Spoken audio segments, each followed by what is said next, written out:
All right, welcome back. Some breaking news for you. Former Trump lawyer Michael Cohen has reached a plea deal in federal court in Manhattan. That case includes hush money paid to several women on behalf of President Trump. News conference going on right now. Let's listen in. Tax evasion for the years 2012 through 2016, in which he failed to report approximately $4.1 million in reported income. Approximately 2.5 of that money was from interest payments from a personal loan that he failed to report. Approximately $1.3 million of that money was from the operation of his taxi medallion business.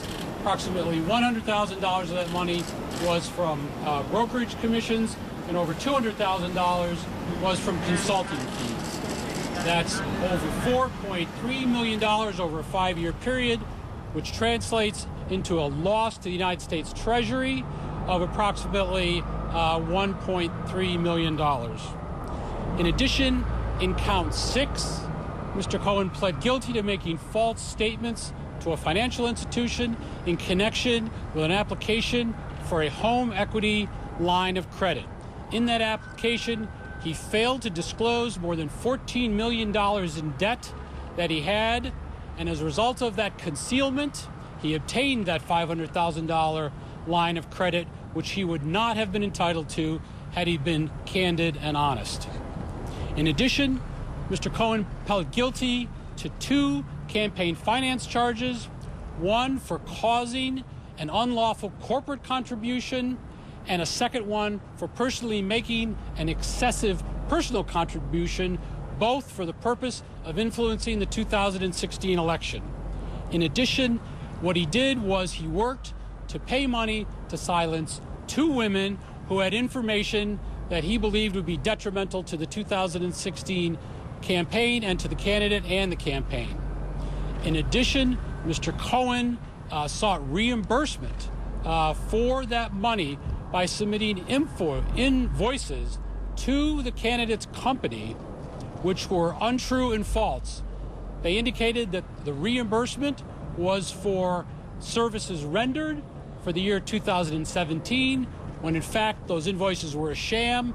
He provided no legal services for the year 2017, and it was simply a means to obtain reimbursement for the unlawful campaign contribution. A couple of points I'd like to make. First, these are very serious charges and reflect a pattern of lies and dishonesty over an extended period of time. They are significant in their own rights. They are particularly significant when done by a lawyer who, through training and tradition, understands what it means to be a lawyer, to engage in honest and fair dealing and adherence to the law. Mr. Cohen disregarded that training, disregarded that tradition, and decided that he was above the law, and for that he was going to pay a very, very serious price. With respect to the campaign finance violations, the campaign finance laws are designed to prevent the use of illegal money in elections and to maintain the integrity of those elections. Mr. Cohen made guilty pleas for those campaign violations, and those are core violations. And what he did was these pleas remind us that it is illegal for corporations to make contributions to candidates, and it is illegal to make contributions in excess of the amount that Congress set for individuals. That is a strong message today, and we will not